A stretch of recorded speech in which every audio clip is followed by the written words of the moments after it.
स्वागत है आप सभी का एमर्स एकेडमी के इस न्यू सेशन में, जिसमें हम बात करेंगे जैव विविधता और पर्यावरण के चैप्टर के बारे में। तो हिमालय क्षेत्र में जल विद्युत परियोजना का क्या प्रभाव पड़ा है, जानेंगे इस बारे में। तो शुरू करते हैं। तो हाल के वर्षों में हिमालयी क्षेत्र में जल विद्युत परियोजनाओं से जुड़ी आपदाओं की आवृत्ति अधिक रही है, जिसमें हिमालयी क्षेत्र में जल विद्युत परियोजनाओं की क्या क्षमता है, इसके बारे में जानते हैं। तो विद्युत उत्पादन हेतु संसाधनों का उपयोग करने के लिए अपने प्रचुर जल निकायों और आदर्श स्थलाकृति के साथ हिमालयी क्षेत्र को भारत का पावर हाउस माना जाता है। तो सरकारी अनुमान बताते हैं कि इस क्षेत्र में 46,850 मेगावाट स्थापित क्षमता है, साथ में 1,15,550 मेगावाट उत्पादन की क्षमता भी है। तो नवंबर 2022 में इस क्षेत्र के 10 राज्यों और 2 केंद्र शासित प्रदेशों में 81 बड़ी जल विद्युत परियोजनाएं चलाई गईं, जिसमें से 25 मेगावाट से अधिक और 26 परियोजनाएं निर्माणाधीन थीं, जो कि 25 मेगावाट से अधिक जनरेट करती थीं। वो 26 परियोजनाएं निर्माणाधीन थीं, यानी उनका अभी निर्माण नहीं हुआ था। केंद्रीय विद्युत मंत्रालय के तहत केंद्रीय विद्युत प्राधिकरण के अनुसार अन्य 320 बड़ी परियोजनाएं विचाराधीन हैं।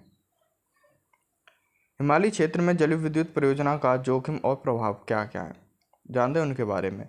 तो हिमालय भूकंपीय रूप से सक्रिय क्षेत्र का भी एक हिस्सा है। जो रेड कलर का दिखाई दे रहा है, वो इस क्षेत्र की बात कर रहे हैं। ये भूकंपीय रूप से काफ़ी सक्रिय रहता है, ये वाला क्षेत्र जो है। इस तथ्य के बावजूद हिमालय का पर्यावरण और भूकंपीय गतिविधि इसकी नदी घाटियों को भूस्खलन हेतु प्रवण बनाती हैं। जल विद्युत परियोजनाओं में वृद्धि देखी जा रही है। उत्तराखंड में जोशीमठ में जहां भूस्खलन के कारण 800 से अधिक संरचनाओं में दरारें आई हैं, सरकार ने 5 जनवरी 2023 को निर्माण पर प्रतिबंध लगा दिया है, जिससे तपोवन, विष्णुगढ़ जल विद्युत परियोजना का काम भी शामिल है। ये सबसे बड़ी परियोजनाएं जैसे तपोवन और विष्णुगढ़ जल विद्युत परियोजनाएं। जानते हैं इसके प्रभाव क्या हैं। तो हाल के वर्षों में इस क्षेत्र में जल विद्युत परियोजनाएं अधिक हो गई हैं और इस परियोजनाओं से जुड़ी आपदाओं में वृद्धि देखी जा रही है। वर्ष 2022 में 80 गंगा नदी में आई बाढ़ ने 80 गंगा जल विद्युत परियोजना एवं 2 को क्षतिग्रस्त कर दिया था।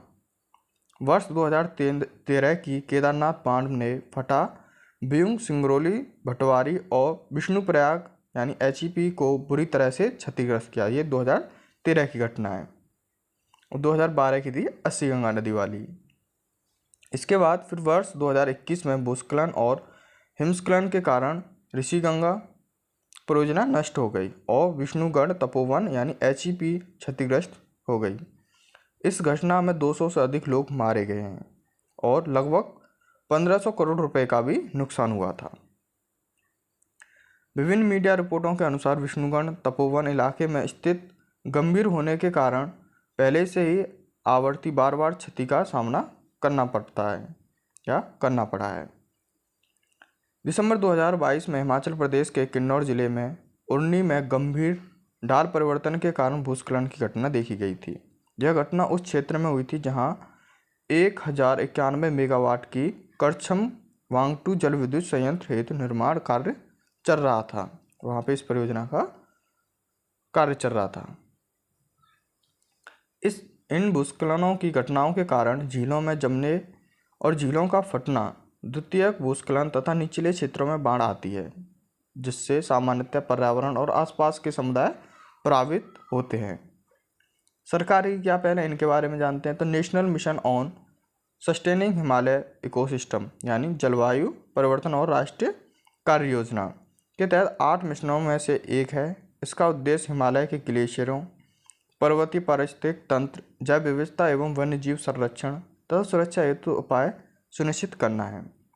बड़े जल विद्युत संयंत्र का पर्यावरण प्रभाव आकलन करना है। प्रभाव को कम करने की आवश्यकता किन पहलों की है, उनके बारे में बात करें। तो हाल ही में वर्ष में हिमालय में भूस्खलन से उत्पन्न जोखिम बढ़ गए हैं, जिससे जल विद्युत परियोजना अधिक खतरनाक और अस्थिर हो गई हैं। वर्तमान में वैज्ञानिक आंकड़ों के आधार पर इन परियोजनाओं का पुनर्मूल्यांकन करने की सशक्त आवश्यकता है, क्योंकि हिमालय में अधिकांश मौजूदा अर्थात निर्माणाधीन परियोजनाओं की परिकल्पना 10 से 15 वर्ष पहले ही की गई थी। सरकार को नवीन वैज्ञानिक दृष्टिकोण को अपनाते हुए उचित निर्णय लेने चाहिए, जिससे परियोजना पर निर्णय लेने से पूर्व परियोजनाओं के पक्ष में स्थानीय पंचायत की लिखित सहमति ली जानी भी चाहिए। हिमालय क्षेत्र में यानी HEP के प्रभाव का अध्ययन करने के लिए विशेषज्ञ समिति का गठन किए जाने की भी आवश्यकता है। अभी तक कोई भी विशेषज्ञों की समिति का गठन नहीं किया गया है। उदाहरण के लिए अलकनंदा और भागीरथी बेसिन में ऐसी 24 जल विद्युत परियोजनाओं की भूमिका की जांच हेतु संबंध मंत्रालय द्वारा स्थापित रवि चोपड़ा समिति जो भी चालू की गई थी। धन्यवाद। आज के लिए बस इतना ही। वीडियो अच्छी लगे तो लाइक, शेयर एंड सब्सक्राइब। धन्यवाद।